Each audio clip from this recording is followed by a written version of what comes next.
Bonjour tout le monde. It's great to be here today at York Woods Public School with Minister Hussen and members of Parliament Kirsty Duncan and Judy Sgro.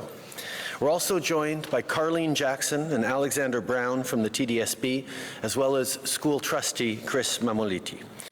And to Principal Verma and Vice Principal MacDonald, thank you for welcoming us here this morning. I know the end of August is always busy as you get ready to welcome kids back, and while every year is different, this September will be unlike any you've had to deal with before. Parents and staff are anxious about what the school year may hold. As a dad and as a former teacher, I get that. We all want what's best for our kids, including a good education. School matters. I got to see that firsthand when I was in front of the classroom. And that's why the tools we give to young people now to keep them safe, to allow them to be successful in the years to come in a world that is changing, a world that right now is more changed and more transformed than we've seen in a long time. Getting them back to school safely and making sure them and their parents are confident about what they're doing and how they're doing it really, really matters. Just a few minutes ago, I had the chance to sit down with Joanne Luong and Fong Bui. They have 4 kids, and they were telling me that they're worried about sending them back to school. Like every parent, Joanne and Fong want to make sure their children are safe. But as owners of their own business, it's also hard to juggle work with the kids at home. This is something that a lot of parents, especially mothers, are facing right now. Our children must be safe in the classroom. That's non-negotiable. No parent should be losing sleep because they have to go back to work but aren't confident schools are properly prepared. Ce sont mes collègues, les premiers ministres des provinces, qui ont la responsabilité d'assurer la sécurité de nos enfants en classe et celle des enseignants au travail. Mais notre gouvernement va être là pour les aider. Comme je l'ai déjà dit, les provinces et les territoires doivent prendre des décisions en se fondant sur des conseils en matière de santé publique et non pas à cause de limites budgétaires. Alors, on est passé de la parole aux actions en accordant du financement fédéral pour les aider. Notre gouvernement s'est déjà engagé à investir une somme historique de 19 milliards de dollars dans l'accord sur la relance sécuritaire avec les provinces et les territoires. On l'a fait pour apporter aux Canadiens le soutien dont ils ont besoin. On a toujours promis d'être là pour les Canadiens et c'est exactement ce qu'on fait. Mais il reste encore, bien sûr, du travail à faire. Aujourd'hui, on prend donc un autre pas en avant. Yesterday, I spoke with premiers about the upcoming school year. They're working hard to protect our kids, but this year is challenging and like no other. That's why today I can announce that the federal government is investing up to $2 billion in school safety for the coming year. This money, which will flow through the new Safe Return to Class Fund, will help keep students and teachers safe as schools reopen. Our children must always be our top priority as parents and as governments. Once people know their kids are safe, they can get back to work with less worries. Education is, of course, a provincial jurisdiction, and I told the premiers yesterday that we absolutely respect that. What we're announcing today is designed to support provinces and territories in the best way possible. Our government is here to help. We've made this funding flexible, so provinces and ultimately schools can use it for what they need most, from hand sanitizer to remote learning. On top of this new funding, we're also investing $112 million in schools in First Nation communities. This money will help those communities safely open their schools with proper supports for students, parents, and educators. I want to thank everyone who has helped bring this new Safe Return to Class Fund together. Over the past week, I've heard clearly from Liberal MPs across the country, as well as directly from concerned parents, asking us to see just what the federal government can do to help keep our kids safe. So in his very first days as Minister of Intergovernmental Affairs, Minister LeBlanc and I talked about this, and he reached out to folks across the country. And again, I want to thank members of caucus, including and especially Kirsty and Judy, here with us today, who've been a driving force to get more help to parents and kids. Also, yesterday, when I sat down with Dr. Tam, back to school was one of a number of things that we talked about to prepare for the fall. School safety is top of mind for all of us right now. No matter where they live, students must be safe in their classrooms. Teachers and staff must be safe on the job. And parents must be confident that they can get back to work. Aujourd'hui, je peux annoncer que notre gouvernement investit jusqu'à 2 milliards de dollars dans le nouveau fonds pour une rentrée scolaire sécuritaire. On le fait pour garder nos jeunes et leurs enseignants en toute sécurité pour la prochaine année. Ce soutien est flexible, alors les provinces et ultimement les écoles pourront s'en servir pour répondre à leurs besoins, que ce soit pour du désinfectant pour les mains ou encore pour l'apprentissage à distance. Au cours des prochaines semaines, on va travailler main dans la main avec les provinces et territoires pour que les fonds se rendent le plus vite possible. On investit aussi 112 millions de dollars dans les écoles des Premières Nations. Cet argent va les aider à rouvrir leurs écoles de manière sécuritaire et à offrir le soutien nécessaire aux élèves, aux parents et aux enseignants. Je tiens à remercier tous ceux qui ont aidé à mettre sur pied le fonds pour une rentrée scolaire sécuritaire. Au cours de la dernière semaine, j'ai entendu clairement des députés libéraux de partout au pays, mais aussi directement des parents inquiets qui nous demandent qu'est-ce que le gouvernement fédéral peut faire pour aider à garder nos enfants en sécurité. Lors de ses toutes premières journées en tant que ministre des Affaires intergouvernementales, Dominique et moi en avons parlé. Et lui, il a fait des suivis avec les membres du caucus pour développer ce plan. Quand j'ai rencontré la Dr. Tam hier, notre conversation a porté en grande partie sur la rentrée scolaire, étant donné qu'on se prépare à l'automne qui s'en vient. Ensemble, on a trouvé des solutions créatives pour que le gouvernement du Canada puisse aider nos familles et s'assurer que nos enfants soient en sécurité.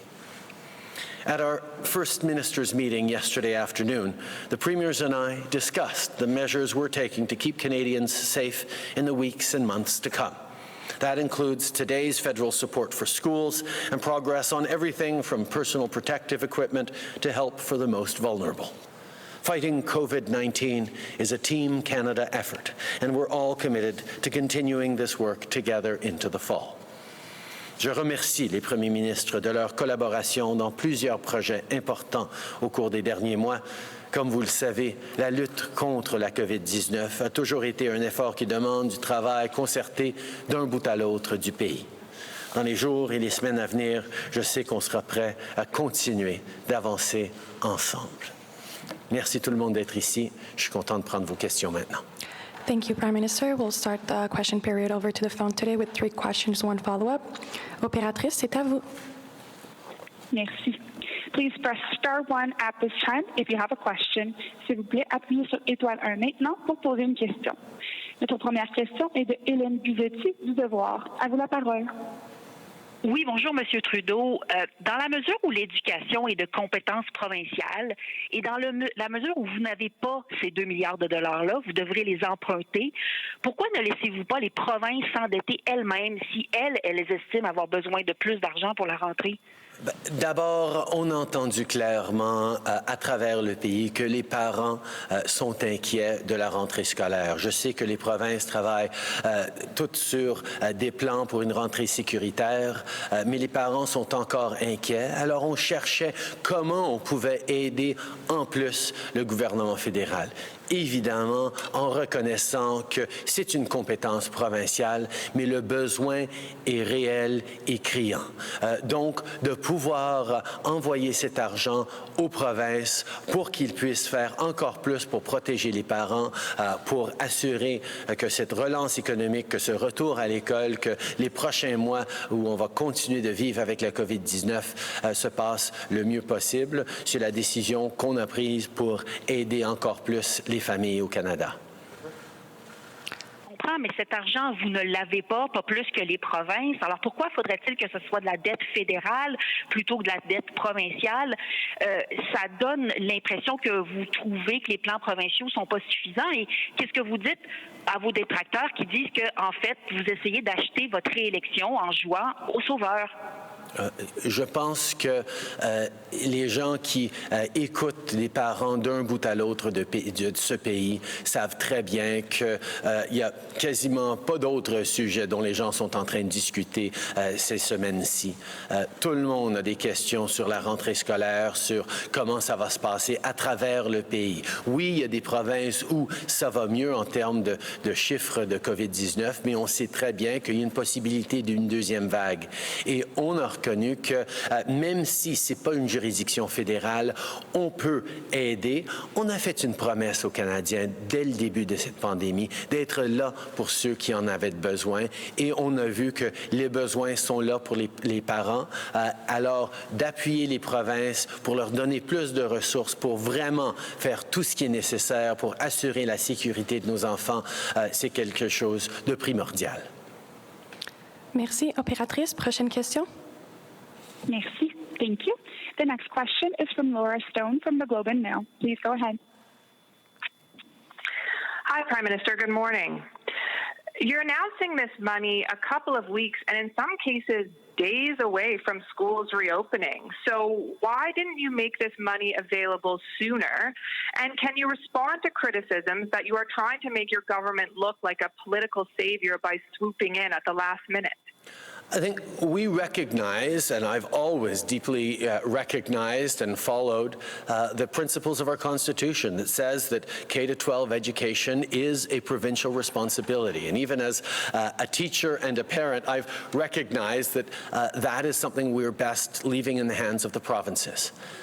However, over the past week or so, I've heard from so many Liberal MPs, so many parents across the country who are still extremely worried about how that reopening is going to go. Now, we've seen the provinces put forward plans for that reopening, and they are confident that they're doing what is necessary, but parents were still concerned. So we said, let's give the provinces even more resources to be able to do everything that is necessary to keep our kids safe. Now, what they choose to do will be up to them and the conversations they have with parents and with citizens in their provinces.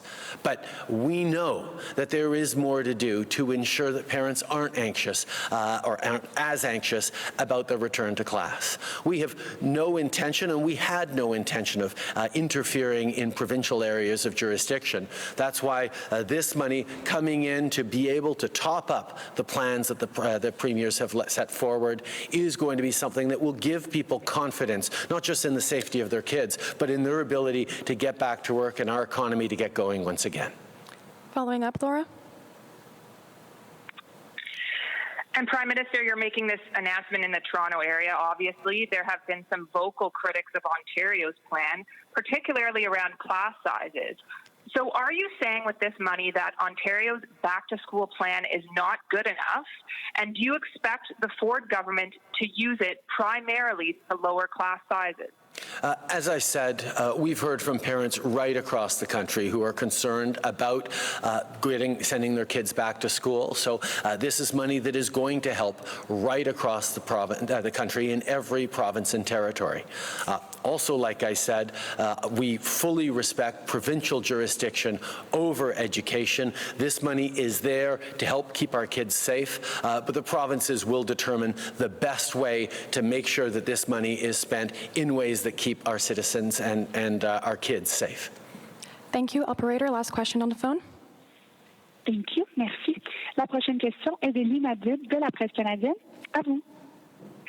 Oui, bonjour. Pour revenir sur la question du temps que ça vous a pris pour annoncer cet argent-là, dans votre communiqué, vous parlez de la possibilité de changer les systèmes d'aération. Monsieur Trudeau, les enfants au Québec ont déjà commencé à rentrer dans les écoles. Je pense pas qu'on va se mettre à refaire le système d'aération maintenant. Ça aurait pu être fait en juillet, en août. Alors, pouvez-vous m'expliquer pourquoi vous avez attendu si longtemps? Est-ce que c'est parce que c'était une question de compétence et vous vouliez pas piler sur les pieds des provinces? Comme j'ai dit, la question de compétence est extrêmement importante pour nous et on reconnaît que les provinces ont mis sur pied leur plan pour recommencer de façon sécuritaire l'année scolaire. En même temps, au cours des dernières semaines, on a entendu clairement le besoin et l'inquiétude des parents de voir plus d'aide pour les rassurer encore plus. Et on s'est dit, bien, les provinces ont déjà établi leur plan, les parents sont en train de demander pour plus. Nous, on ne va pas dire aux provinces qu'est-ce qu'ils devraient faire, mais on peut s'assurer que les provinces aient des ressources supplémentaires pour baisser le niveau d'anxiété des parents. Donc, c'est une reconnaissance que même avec les plans que les provinces ont établis, les parents demeurent encore inquiets et on a trouvé que c'était une façon pour aider les provinces à faire encore mieux pour réduire l'anxiété des parents. En suivi, Lina?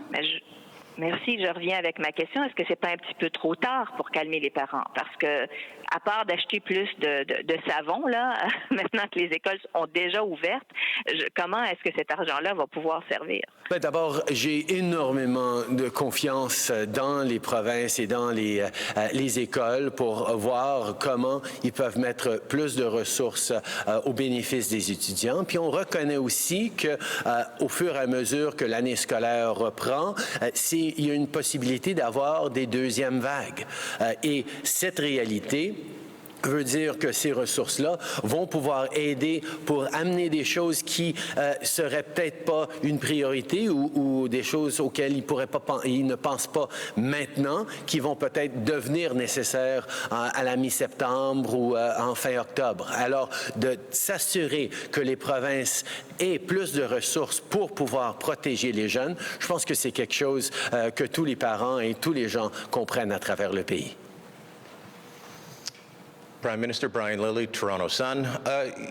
We're going to be in this anxious position until there's a vaccine or treatment for COVID-19. Yesterday, Dr. Tam was speaking extensively about vaccines, but there was a piece in Maclean's written by Dr. Amir Adaran of the University of Ottawa School of Epidemiology and Public Health saying that your government has let Canadians down because we're the only Western country not to have purchased in advance one of the vaccines that's heading into phase 3 trials. Can you tell us the status of any purchase of vaccines and why your government went that route as opposed to trying to buy the Oxford vaccine or anything else? We've actually signed a number of deals with potential vaccine producers around the world.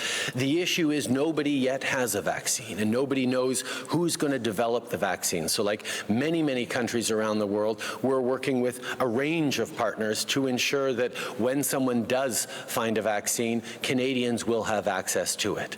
There is a lot of research going on here in Canada and elsewhere around the world that we are focused on making sure that we are working with so that Canadians can be protected, and also to recognize that there is going to be a need for vaccines all around the world, including in the developing world where COVID is hitting extremely hard, that is not top of mind for all countries, but Canada is part of global efforts to ensure that there are vaccines produced in a large enough number, not just for Canadians, but for people around the world. Hello, Prime Minister. I'm with the York West Advocate, which is our local paper right here in this community. So I would like to congratulate you on giving significant funds to provinces to assist them in improving their schools and their bus fleets so they can have smaller classrooms and less students on buses. But education is not a provincial responsibility, but big telecom is.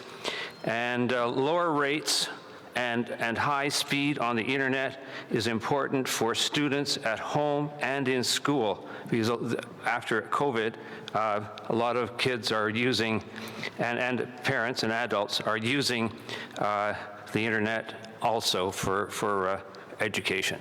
Could you comment on your future consideration of big media? It is not just a question of investing in digital access and broadband access for Canadians in the future. It's about investing in it right now. We've made significant investments over the past years, particularly in underserved areas that are often rural or remote, but we recognize that data charges and the cost of cell phones has been a real challenge for Canadians over the past many years. That's why we made commitments around reducing their cell phone bills by 25%. Why we've moved forward on greater investments and partnerships with companies that are ensuring that people have better access to this digital future we're all part of. We know that online activity, online business, online learning is going to be increasingly important in the coming years, and Canadians need to have that full access right across the board, and that's what we're working on. Good morning, Prime Minister. Marie Morrissey, CBC. If you can please answer in both English and in French. Is this announcement today meant to pay for what the provinces have already announced, or is this extra money to pay for extra measures? This is incremental funding. This is money that will go towards some of the things that the provinces hadn't moved forward with already. We wanted to make sure that resources weren't an overly limiting factor in doing things to keep our kids safe.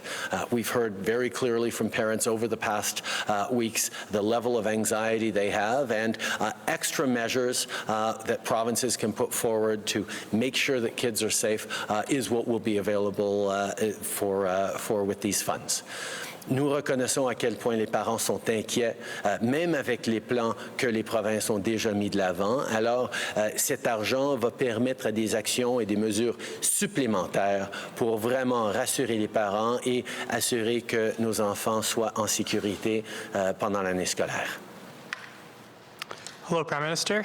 My name is Salman Faruqi. I'm from the Canadian Press. An independent panel set up to oversee the use of solitary confinement in federal prisons says it has been blocked doing its work by Correctional Services Canada. How do you respond to concerns this raises about the treatment of prisoners, and will you add some other kind of oversight, such as judicial oversight? Obviously, it was really important for us to follow through on our commitment to end administrative and disciplinary segregation, which we've moved forward on. But the concerns brought forward by the panel, of course, are things that we're taking seriously. I know Minister Blair and Corrections Canada are engaging on this issue, and we'll have more to say in the coming days. Good morning, Prime Minister. Lena Latifat from CP24. Want to ask you, were premiers across this country consulted, and how will this money be rolled out, and how will it be divided? Yesterday, I had the opportunity to have my 17th First Minister's meeting since the beginning of the COVID crisis back in March. This was an opportunity to highlight our desire to help out the premiers in an area that is very much their jurisdiction of keeping kids safe in schools. So we put forward $2 billion in a way that is entirely flexible so that they can do the things that are necessary to keep kids safe in their jurisdictions across the country. What we've asked for is that come December, they tell us what they did with the money, how they kept kids safe, so that we can release the second half of this money. This is something that will allow the money to flow quickly and to do those extra things that will reassure parents that their kids are safe in terms of that. The decision we made on how to divide the money across the country was very straightforward. We looked at Statistics Canada's numbers for Canadians between the ages of 4 and 18, and that is how we divided the money in a fair way with a $2 million base rate, if you want to get into the technical details of it. But the premiers were very pleased with this funding going forward, and have are certainly intending to make sure that kids are kept safe with it. Hi, Hi, Prime Minister. Ashley Legasic from News Talk 1010. Do you truly think it's realistic that with less than 2 weeks to go until kids are back in class, that this money is coming at a good enough time and that it can be divided provincially and then regionally in a matter of less than 2 weeks? The reality is the provinces all put forward plans for the safe restart with their best experts, with their resources to make sure that they were confident that schools were going to restart carefully. They've been working on that properly. They've been working on those plans, obviously, for the past months. What we realized when we saw the level of anxiety and preoccupation that parents across the country had still, even with those plans in place, we realized that we could give the provinces even more resources. Some of it could go forward right away. Some of it might be able to help out if there's a second wave later in the fall. These are the kinds of things that we know Canadians need to see their provinces acting on, and giving this money to them in order to keep our kids safe is a way for the federal government to be there to help in an area that is provincial jurisdiction. We respect the Constitution, but we needed to find a way to be there for Canadians, and that's exactly what we've done. Since the beginning of this pandemic, we made a commitment to have Canadians back through this pandemic, and that's exactly what we're continuing to do today. Thank you, Prime Minister. This concludes today's press conference. C'est ce qui met fin à la conférence de presse d'aujourd'hui. Merci tout le monde. Thank you all so much.